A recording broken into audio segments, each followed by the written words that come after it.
बिस्मिल्लाहिर्रहमानिर्रहीम। अल्हम्दुलिल्लाहि रब्बिल आलमीन वस्सलातु वस्सलामु अला सय्यिदिल अंबिया वल मुरसलीन व अला आलिहि व अस्हाबिहि अजमईन। अम्मा बाद फ़अऊज़ु बिल्लाहि मिनश शैतानिर रजीम। बिस्मिल्लाहिर्रहमानिर्रहीम। अफ़हसिबतुम अन्नमा खलक़नाकुम अबसन व अन्नकुम इलैना ला तुरजऊन। सदक़ल्लाहु मौलाना अज़ीम। इन्नल्लाह व मलाइकतहु युसल्लूना अलन नबी या अय्युहल्लज़ीना आमनू सल्लु अलैहि व सल्लिमू तस्लीमा। दुरूद पाक पढ़िए। अल्लाहुम्मा सल्लि अला सय्यिदिना व मौलाना मुहम्मदिन व अला आलि सय्यिदिना व मौलाना मुहम्मदिन व बारिक व सल्लिम।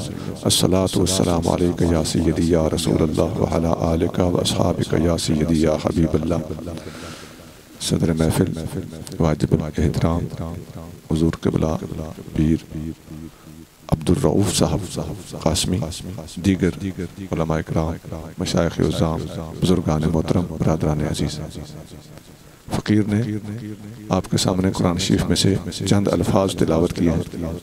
उनका तर्जुमा है, अल्लाह ताला फरमा रहा है, ए इंसानों, क्या तुमने ये समझ रखा है कि हमने तुम्हें खामखा पैदा किया है और तुमने वापस हमारे पास लौट कर नहीं आना?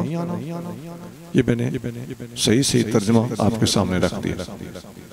सिर्फ अगर इन अल्फाज पर ही अगर आपने तवज्जो दी है तो इंसान को बेदार करने और झंझोड़ने के लिए कुरान के ये अल्फाज काफ़ी जानदार अल्फाज हैं और समझदार के लिए किफ़ायत करने वाले अल्फाज। इन अल्फाज से हमें अपनी ज़िंदगी का मकसद, ज़िंदगी को गुजारने के धारे और तरीक़े और अपनी इंतहा और जिस मंज़िल मक़सूद की तरफ हम बढ़ रहे हैं, सारी चीज़ों का अंदाज़ा हो जाता है और इंसान को अपनी ज़िंदगी को एक बेहतरीन रुख देने के लिए मुकम्मल रहनुमाई फराहम हो जाती है। सबसे पहले तो इंसान बहैसियत इंसान अगर सोचे तो जानवरों से अपने आप को मुख्तलिफ पाएगा। जानवर बोल नहीं सकता, इंसान बोलता है। जानवर में अकल नहीं है, इंसान में अकल है। इसी बिना पर जानवर शादी नहीं करता, इंसान शादी करता है। जानवर लिबास नहीं पहनता, इंसान लिबास पहनता है। जानवर तदबीर नहीं कर सकता, इंसान तदबीर करता है। इसी बिना पर इंसान जानवर के ऊपर गालिब भी है, कंट्रोल भी कर सकता है, इस पर सवारी भी कर लेता है। यही सूझबूझ, अकल और बोलने की कुव्वत और ताकत ऐसा इम्तियाज है जिसकी वजह से इंसान को हैवाने नातिक भी कहा जाता है। और नातिक का मतलब होता है बोलने वाला जानवर। और इसी वजह से इंसान को शरीयत के अहकाम का जिम्मेदार भी और मुकल्लफ भी ठहराया गया। अकल की वजह से जो चीज इंसान में इम्तियाजी वस्फ इंसान को अता करने वाली है वो अकल है, और अकल ही अल्लाह ताला का मुखातब है, जिसको अल्लाह ताला एड्रेस करता है। वो इंसान का गोश्त, पोस्ट और आंख, कान, नाक नहीं है, ये इंसान की अकल है जिसको अल्लाह ताला खिताब करते हुए अपने अहकाम उस पर सादर और उस पर गिरफ्त करता है कि तुमने मेरा कहना मानना है। क्यों? तुम जानवर नहीं हो, तुम इंसान हो। तुम बेअकल नहीं हो, तुम अक्लमंद हो। तुम बेजुबान नहीं हो, तुम्हारे मुंह में जुबान है। ये है इंसान की वजह इम्तियाज। और सिर्फ और सिर्फ रोटी कमाना, रोटी की वजह से झगड़ना, या सिर्फ और सिर्फ शादी करना, बच्चे पैदा करना। चलो जानवर शादी तो नहीं करते, बच्चे तो पैदा करते। जानवर को हलाल हराम की तमीज नहीं, लेकिन खाने का तो पता है। तो हड्डी पे झगड़ना ये कुत्ते भी करते, और कुत्तियों की वजह से लड़ना ये काम भी कुत्ते करते। इंसान इससे ऊपर होना चाहिए। हम इंसानों को चाहिए कि अपनी इंसानियत की कदर तो करें कम अज कम। और हमारे और जानवरों में और डंगरों में जो अल्लाह ने फर्क रखा है, उस फर्क को मलहूज रखते हुए अपने मकाम, मर्तबे और जो हमें अल्लाह ने रैंक अता फरमाया है उसका एहतराम करें। एक बात इसी बात से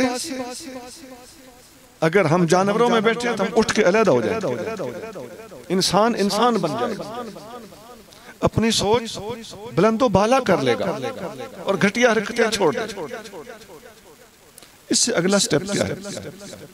हम इंसान होने के साथ साथ मुसलमान भी हैं। मुसलमान की कुछ मजीद शान है, मजीद जिम्मेदारियां हैं, इसके कुछ मजीद इम्तियाजी औसाफ हैं जो इसके अंदर होने चाहिए। मुसलमान नबी करीम रऊफ रहीम सल्लल्लाहु अलैहि वसल्लम को मानने वाला है, तमाम अंबिया अलैहिस्सलाम के सिलसिले पर ईमान रखता है, अल्लाह ताला के दिए हुए अहकाम को अरसा कदीम से जानता पहचानता चला आ रहा है और आखिरी शरीयत अपने नबी करीम सल्लल्लाहु अलैहि वसल्लम की तस्लीम करता है। मुसलमान अल्लाह के दिए हुए उस कानून का पाबंद है जो अल्लाह ने कुरान की सूरत में हमें दिया था। दुनिया का कोई इंसान कानून से आजाद नहीं है। गैर मुस्लिम भी किसी न किसी कानून को मानता है कि नहीं मानता? खा वो दस्तूर अमेरिकी हो, खा वो दस्तूर जापान का हो, खा वो दस्तूर कानून और निजाम मगरिब का हो या मशरक का, हत्ता के जो अपने आप को बिल्कुल आजाद रखना चाहते हैं वो भी अपने मुल्क में अपनी मर्जी नहीं कर सकता। हर बंदे को उठ के मार नहीं सकता, किसी का माल नहीं लूट सकता, पड़ोसियों की जमीन पे कब्जा नहीं कर सकता, मकान में डेरे नहीं जमा सकता। मुल्क का कानून गिरेबान पकड़ेगा, कोर्ट्स गिरेबान पकड़ेगी, मोहल्ले के कानून और अखलाकियात बंदे को मजबूर करेंगे, पाबंद बनाएंगे। एक अजान सुन, इंसानों को हालात ने, अर्जी और जमीनी तकसीम ने, मुल्कों की तकसीम ने, मुआशरती मजबूरियों ने किसी न किसी कानून का पाबंद बना दिया है और इंसान जंगल के जानवरों की तरह अपने इलाके, मोहल्ले, गली, शहर में, मुल्क में आज़ाद नहीं रह सकता। इसने बहुत सारी पाबंदियों का सामना करना है। बस तो जब इंसान कानून के बगैर रह ही नहीं सकता, खा वो मुसलमान हो या गैर मुस्लिम हो, तो फिर क्यों ना हम उस कानून को तस्लीम कर लें जो अल्लाह ने नाज़िल किया है और अल्लाह के महबूब सल्लल्लाहु अलैहि वसल्लम ने हमें अता किया है। बात तो बड़ी सीधी है, बशर्ते के नियत के अंदर फतूर न हो। और ये तो कानून की हद तक बात थी जिसका ताल्लुक माशरती बातों से है और जाती जिंदगी के एतबार से भी, और जाती जिंदगी के वो पहलू जो माशरती इस्लाह का भी साथ साथ सबब बनते हैं। वो अल्लाह का वो हुक्म है जिसमें 5 वक्ती नमाज का हमें कहा गया है। बहसीत मुसलमान हमें शरीयत का पाबंद, शरीयत को कानून कहते हैं, और 5 वक्ती नमाज का पाबंद, और रमजान के रोजे, हो सके तो ज़कात, तौफीक हो तो हज, और जुबान पर कंट्रोल, अखलाकियात का पाबंद,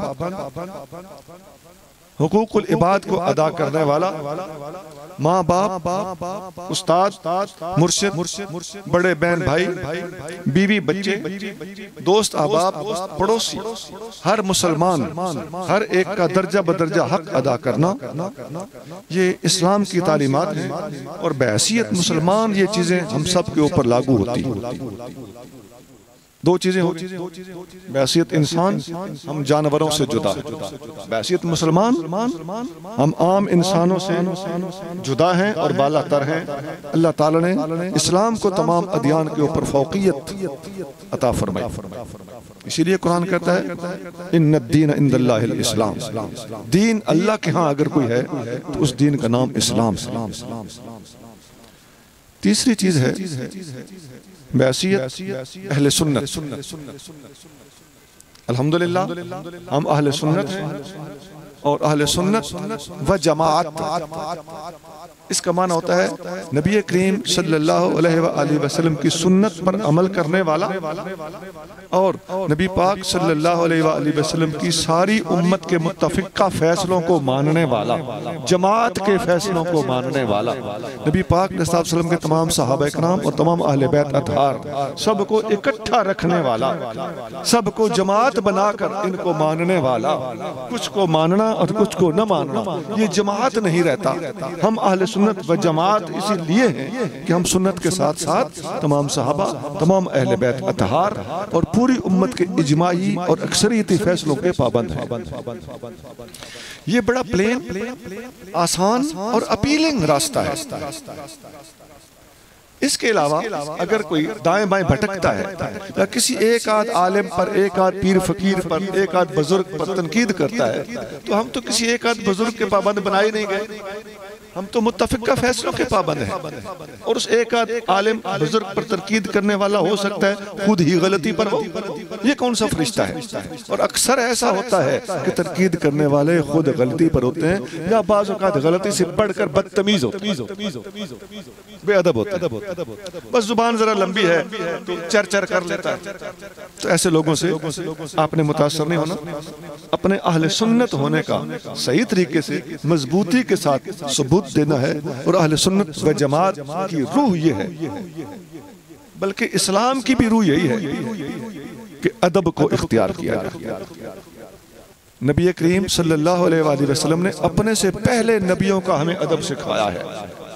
आप सल्लल्लाहु अलैहि वसल्लम तमाम नबियों से अफजल है ना, वमा अरसलनाका इल्ला रहमतल लिल आलमीन।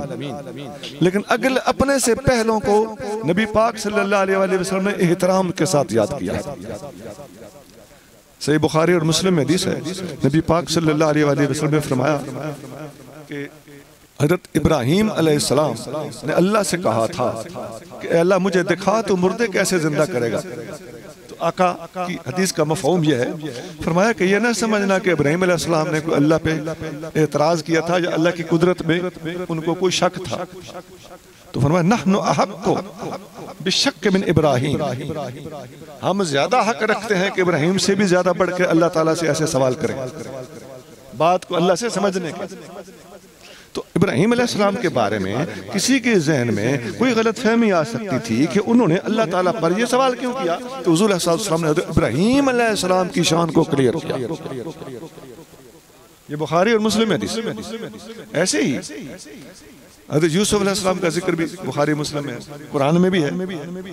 उनको जब एक बादशाह का भेजा हुआ बंदा बुलाने गया था, तो उस बंदे ने कहा कि ये आपको बादशाह बुला रहा है, आपने मैं मेरे मुतालबात पूरे करो तब आऊंगा, नहीं तो जेल से नहीं निकलता। जुर्रत है ना। तो हुजूर सल्लल्लाहु अलैहि वसल्लम ने क्या कहा, यहाँ क्या फरमाया? फरमाया अगर हम होते तो हम उस बुलाने वाले के कहने पे चले जाते, लेकिन ये यूसुफ अलैहिस्सलाम की जुर्रत है कि वो जेल के अंदर डट गए। अब हुजूर ने जाना था या नहीं जाना था एक अलग बात है, हुजूर सबक क्या देना चाह रहे हैं, वो सबक यह कि अगलों का एहतराम। ऐसे ही एक और हदीस में आता है, एक यहूदी और मुसलमान सहाबी, इनकी आपस में लड़ाई हो गई। यहूदी ने कहा हमारे हज़रत मूसा अफजल हैं, मुसलमान ने कहा हमारे नबी पाक सल्लल्लाहु अलैहि वसल्लम अफजल हैं। मुसलमान ने यहूदी को थप्पड़ मार दिया। यह हदीस भी बुखारी से। नबी पाक सल्लल्लाहु अलैहि वसल्लम के पास वो यहूदी आके शिकायत करने लगा, आपके सहाबी ने मुझे मारा है। हुजूर सल्लल्लाहु अलैहि वसल्लम ने उस सहाबी को समझाया, फरमाया मेरी शान इस तरह बयान न करो जिससे मूसा अलैहिस्सलाम की बेअदबी हो। फरमाया जब सूर फूंका जाएगा और लोग बाद में सारे के सारे जब होश में आएंगे, तो जब मैं खड़ा होऊंगा तो मुझसे पहले हज़रत मूसा अलैहिस्सलाम अल्लाह के अर्श का पाया पकड़ के खड़े हुए होंगे, मुझसे भी पहले। अब ये आका फरमाते हैं हो सकता है कि वो मुझसे पहले होश में आए, और ये भी हो सकता है कि वो जो कोहे तूर पर उन्होंने बेहोशी का दौर गुजार लिया था, वो दौर यहाँ पर काउंट कर लिया गया हो और उन्हें बेहोश किया ही ना गया हो। नबी पाक सल्लल्लाहु अलैहि वसल्लम ने हज़रत मूसा अलैहिस्सलाम की शान किस तरह क्लियर की है, मैंने कितनी ही मिसालें दे दी। बुखारी मुस्लिम में जगह जगह एक हदीस आते हैं, ला तुफद्दिलूनी अला यूनुस इब्न मत्ता। यूनुस अलैहिस्सलाम ने तबलीग की, लोगों ने आपको फॉलो ना किया, आप दिल बर्दाश्ता हुए, आप वहां से चल पड़े। इतनी सी तो कोई ऐसी बड़ी बात तो नहीं थी, लेकिन किसी के ज़हन में यह शक आ सकता था कि उन्होंने खुदा न खास्ता ऐसा क्यों किया। तो नबी पाक सल्लल्लाहु अलैहि वसल्लम ने इस बात को क्लियर करते हुए फरमाया कि यूसुफ अलैहिस्सलाम के बारे में मनफी सोच न रखना। ये है अदब जो आप करीम सल्लल्लाहु अलैहि वसल्लम ने हमें सिखाया है। और मैं अहले सुन्नत व जमात होने की हैसियत से ये बातें अपनी गुफ्तगू का तीसरा हिस्सा आपके सामने डिस्कस कर रहा हूँ कि हम अदब वाले लोग हैं। हमें अल्लाह ताला ने बदतमीजियों से बचाया हुआ है। जिस बंदे को भी आप किसी महफिल में, किसी जगह पर, किसी स्टेज पर, किसी कहीं नेट के ऊपर बैठकर अल्लाह वालों के खिलाफ हर्जा सराई करता हुआ सुने, जुबान लंबी करता हुआ सुने, उनकी तौहीन और बेअदबी करता हुआ सुने, समझ जाएं कि इस बंदे का नबी करीम सल्लल्लाहु अलैहि वसल्लम के साथ कोई ताल्लुक नहीं है। क्या उन्हें वो मौलवी कहे, खा उन्हें वो मुल्ला कहे, खा उन्हें वो बाबे कहे, कुछ भी कहे, बिलाशुबा वो बदतमीज इंसान है। अब ऐसे ही बंदे के सामने ये हदीसें आ जाती हैं अगर, तो क्या वो इन नबियों के खिलाफ इसी तरह बक बक करेगा? नहीं। जिस तरह अहले सुन्नत को नबी पाक अलैहिस्सलाम ने इन हस्तियों का अदब सिखाया है, यही अदब हम तमाम अल्लाह वालों के बारे में मनहूज रखते हुए उनकी बातों का अच्छा मफहूम पहनाते हैं। ये इंसानी तरीका है, ये शरीफाना तरीका है। दूसरे तरीके गैर शरीफाना तरीके हैं, और किसी को गैर शरीफ कहना किसी इज्जत वाले आदमी के लिए काफी। मेरे भाइयों, यहां से आपने उठ के जाना है तो सबक सीख के जाना है। आज का सबक कम से कम इस तीसरे हिस्से गुफ्तगू के हवाले से अदब का सबक। अब चौथा हिस्सा है बहैसियत साहिब तरीकत। साहिब तरीकत क्या होता है? सादा लफ्जों में कहता हूं, बहैसियत पीरी मुरीदी को मानने वाले ये साहिब तरीकत होते हैं। पीर मुर्शिद वाले, वलियों को मानने वाले, ये मेरी गुफ्तगू का चौथा हिस्सा। और ये आखिरी हिस्सा तरीकत और तसव्वुफ, यही वो अदब है। इसमें भी अदब है, सुन्नियत में भी अदब है, इस्लाम में भी अदब है। और तरीकत और तसव्वुफ जो है ये तो अदब की भी रूह है। नबी करीम रऊफ रहीम सल्लल्लाहु अलैहि वसल्लम का अदब, हुजूर के सहाबा का अदब, अहले बैत का अदब, पीर मुर्शिद का अदब, माँ बाप का अदब, हर बड़े का अदब, सफेद दाढ़ी का अदब, इमाम मस्जिद का अदब,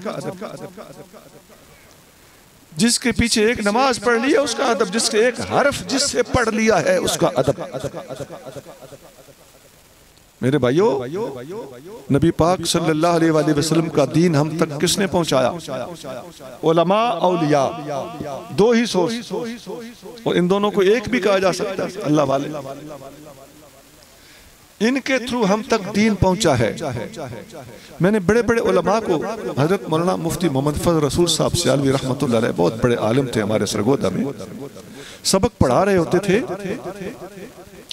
तो किसी हदीस की जब समझ ना आती तो किताब को कंसल्ट करते, तो देखकर फौरन हाथ उठा देते दुआ के लिए। किसके लिए दुआ? जिस आलिम ने वो किताब लिखी है, हदीस की तशरीह की है, हमें हदीस समझाई है। चंगे भले उलमा बाज़ औक़ात किसी हदीस या आयत को समझते वक्त कंफ्यूज हो जाते हैं, गलत फहमी हो जाती है। अल्लाह भला करे इन शारहीन, इन मुफस्सिरीन, इन मुहद्दिसीन का। खुदा की कसम हम इनके बगैर एक कदम भी आगे चलने के काबिल नहीं है, बशर्ते कि बंदा बंदा हो। अल्लाह हमें बंदे का पुत्र बन के रहने की तौफीक दे। मेरे भाइयों, शर्म हया एक पर्दे का नाम है। जिसने ये उतार दी कोई मसला ही नहीं।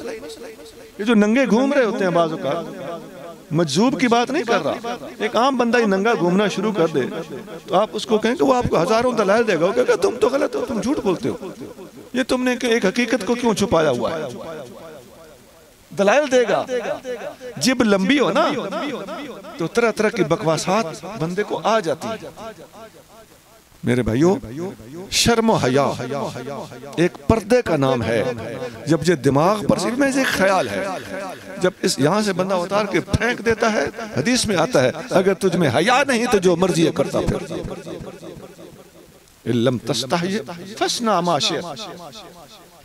फारसी में भी इसको किसी ने ट्रांसलेट किया हुआ है, बेहया बाश व हर चिखाही कुन, बेहया हो जा और जो मर्जी करता फिर। हया एक सहाबी का कौल है, अल हया ईमान कुल्लुहु, हया मुकम्मल ईमान का नाम है। और बहसियत साहिब तरीकत अहले सुन्नत पीरो मुर्शिद को पकड़ते हैं, पीरो मुर्शिद को इख्तियार करते हैं। जिस तरह किताब पढ़ने के लिए उस्ताद होता है, उस्ताद के बगैर किताब समझना मुश्किल होता है, इसी तरह नफ्स की इस्लाह करना ये भी पीरो मुर्शिद के बगैर बहुत मुश्किल है। अल्लाह चाहे एक अलग बात है, एक्सेप्शनल केसेस होते हैं, अल्लाह के वली पैदाइशी भी वली होते हैं बाज़ औक़ात, लेकिन हर कोई पैदाइशी वली होगा हम इसको कानून बना के लोगों में फैला दें? नहीं। उसूल यही है कि अल्लाह वालों ने अल्लाह वालों के बैठ कर अल्लाह वालों वाला पन सीखा है। नबी पाक सल्लल्लाहु अलैहि वसल्लम के पास सहाबा बैठे तो सहाबी बने, सोहबत से सहाबी बनता है। सहाबी के पास बैठा तो ताबी बना, ताबई के पास बैठा तो तबा ताबई बना, और 300 साल तक लोग सोहबत में बैठकर ही फैज हासिल करते थे। अरे जुनैद बगदादी के बाद बाकायदा एक मुर्शिद पकड़ के बैत करने का सिस्टम शुरू हुआ, उससे पहले पहले सोहबतों में बैठ बैठ कर ही सोहबतें चलती थी। ये फलां आदमी के सोहबत का आदमी है, ये फलां आदमी के हलके का आदमी है, इस तरह फैज मिलता था। एक एक बंदा सैकड़ों हजारों सूफिया औलिया के हलके में बैठता था और फैज हासिल करता था। तो संगत, रिफाकत, सोहबत, नशिस्तें ये फैज के ट्रांसफर कह लें उसका बेहतरीन जरिया। पीर मुर्शिद में औसाफ क्या होने चाहिए? पीर मुर्शिद की 4 शर्तें उलमा ने, सूफिया ने अपनी किताबों में लिखी। नंबर 1, वो अहले सुन्नत हो। अहले सुन्नत के सिवा अल्लाह की अजमत की कसम कभी कोई वली अल्लाह नहीं हो सकते। झूठा आमिल होगा, ठग होगा, तवीत धागे देता होगा, लंबे लंबे तस्बे डाल ले, उल्टा लटक ले, दाढ़ी छोटी बाल लंबे, ड्रामे और फैशन तो हो सकते हैं लेकिन वली नहीं हो सकता जब तक अदब वाला ना हो, जब तक सुन्नी ना हो। तो सबसे पहली शर्त यह है कि वो अहले सुन्नत हो, सही अकीदा हो। दूसरी शर्त यह है कि आलिम हो। जाहिल कभी वली नहीं बन सकता। इल्मो बाज जे फकर कमावे ते काफिर मरे दीवाना हो। इसकी हम मिसालें भी दे सकते हैं कि इल्म के बगैर जिन लोगों ने फकर कमाया, कुरान और सुन्नत का पता नहीं था, तरह तरह की खराफात उनके मुंह से निकली, तरह तरह के दावे कर दिए और तरह तरह के बलाओं और इम्तिहानों में गिर गए। सही अकीदा भी हो यानी सुन्नी हो और आलिम। नंबर 2, बाअमल हो। आलिम होने के लिए इतना मैं बता दूं यारो, कम अज कम उलमा का मुखालिफ तो ना हो। तरीकत के नाम पे ये कहना कि मौलवियों को की पता है, ए तो मौलवी है तो नमाज़ा पढ़ता है, ए तकरीरें करता है। पीरों का क्या काम है तकरीरें करना? पीर तो दुआ करते हैं, सिर्फ सदारत करते हैं। नहीं, नबी पाक सल्लल्लाहु अलैहि वसल्लम से कोई बड़ा पीर नहीं हो सकता। नबी पाक ने इल्म पढ़ाया है, इल्म सिखाया है, दर्स दिया है, नमाजें खुद पढ़ाई हैं, तकरीरें खुद की। अब हुजूर अलैहिस्सलातु वस्सलाम के मुकाबले पे जो आने की कोशिश करता है, हम ये कहने में हक बजाने बैठ अपना बूथा बंद कर। तीसरी शर्त है आलिम होने के साथ साथ बाअमल भी हो, 5 वक्ती नमाज पढ़ता हो, रमजान के रोजे रखता हो, शरीयत का पाबंद हो, दाढ़ी पूरी रखी हुई हो, लिबास सुन्नत के मुताबिक पहनता हो, गुफ्तगू अखलाकियात के दायरे में करता हो, आंख में हया हो, दिल में शर्म हो, और गाली गलौज न करता हो, गंदी जुबान वाला ना हो। अल्लाह के वलियों को जुबान पर अल्लाह ने कंट्रोल दिया होता है, नफ्स पर कंट्रोल होता है। नबी पाक सल्लल्लाहु अलैहि वसल्लम ने बताया अश-शेखु यमलिकु नफ्सहु, शेख अपने नफ्स पर काबू रखता है। शेख से मुराद बुजुर्ग आदमी। चौथी शर्त है इजाजत।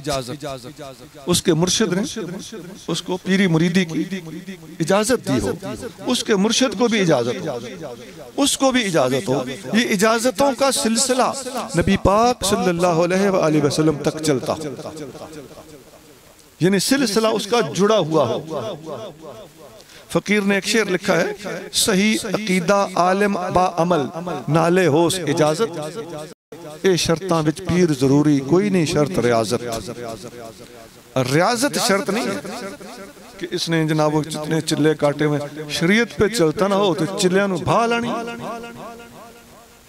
चिल्लों का कोई फायदा नहीं, ये चिल्ले तो आमिल लोग भी करते हैं, और ये तवीज़ भी ये तो हिंदू भी देते थे, पुराने लोगों को पता है। आजकल जादूगरों ने भी अपने आप को वली जाहिर किया हुआ है, तरह तरह के घर बनाए हुए हैं और पता नहीं क्या ऊपर लगे हुए होते हैं, दूर दूर से अट्रैक्शंस लगी हुई होती हैं, और बड़े बड़े गेट बनाए हुए होते हैं, और बड़े बड़े नाम लिखे होते हैं रंग बिरंगे। इन चीजों से आपने कशिश नहीं पानी। तराजू, पैमाना, मेयार, स्टैंडर्ड क्या है? शरीयत मोहम्मदिया। हमारे पास तराजू है, अगर शरीयत पर नहीं चलता फिर पीरी मुरीदी करता है तो हमारे लिए हिंदू के बराबर है।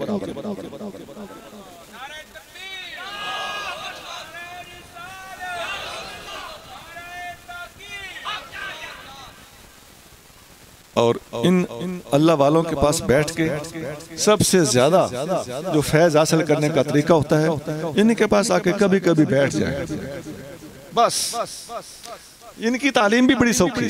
बैठोगे गुफ्तगू हो ही जाएगी, ना हो तो सिर्फ पास बैठना भी फैज देता है। मैंने अभी बताया ना कि सोहबत में बैठने से सहाबी बना है। अगर किसी सहाबी ने इल्म भी पढ़ लिया तो और अच्छा हो गया, लेकिन अगर जिसने हुजूर को सिर्फ एक नजर देख लिया है मुसलमान होने की हालत में, वो सहाबी बन गया। तो यही फैज आगे चलता चला आ रहा है, और यह क़यामत तक सोहबतों का सिलसिला जारी रहना है। और फकीरों ने अपने अपने जमाने में अपने से सीनियर फकीरों से बैठ बैठ कर सोहबतें हासिल करके फैज पाना है। ये दीप से दीप जलेगा। पीछे ये कब्रें हैं जहां से ये फैज चलता हुआ आ रहा है, और चलते चलते चलते चलते इस वक्त जो दुनिया में जाहिर है, कल ये भी कब्रें बन जाएंगे।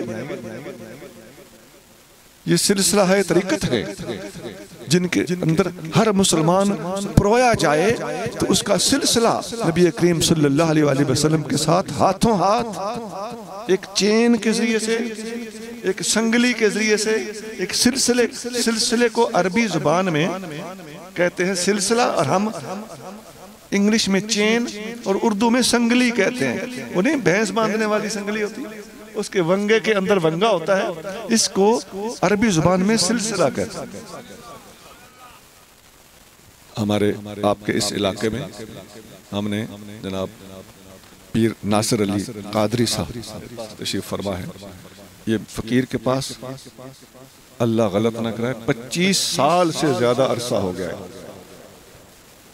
इन्होंने इतना अरसा तरबियत ली है, ट्रेनिंग ली है, जिक्र किया है, फिक्र किया है। हमारे सिलसिले के 7 जिक्र हैं, 19 मुराकबे हैं, सब में से अल्लाह ने इनको गुजारा है, और इनको बड़ी मेहनत और मशक्कत में से गुजारने के बाद इजाजत दी है। बंदे के मत्थे पे नहीं लिखा होता, पता उसे होता है जिसने उसको गुजारा होता है या जो उसमें से गुजरा होता है। इस इलाके में अल्लाह ताला की ये नेमत है, जो बंदा इनसे जुड़ेगा, इजाजत इसको हमने दी है, हमें हमारे मुर्शिदों ने दी है, जो इजाजत देते हैं वो जिम्मेदार होता है।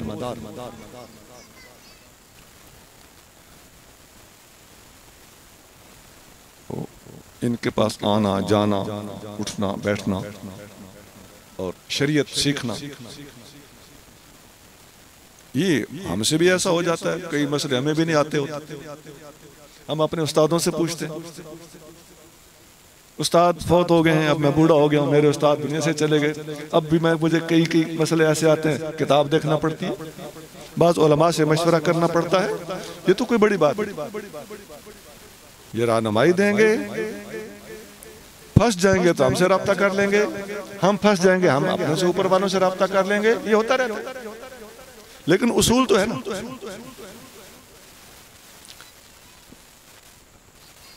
मैं इनसे भी दरख्वास्त करता हूँ कि पूरी शरीयत की पाबंदी के साथ अहले सुन्नत व जमात के नजरियात और अकायद के ऐन मुताबिक अदब आदाब को मलहूज रखते हुए, मेहमान नवाजी के आदाब जो आस्थानों पे हुआ करते हैं उन आदाब को मलहूज रखते हुए, ये पहले भी ऐसे ही कर रहे हैं।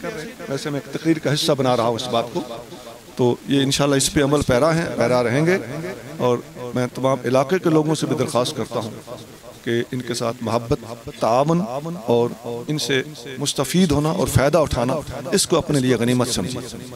खैर, मैंने जितनी गुफ्तगू की है उसमें 4 चीज़ें मैंने इख्तिसार के साथ आपके सामने रखी।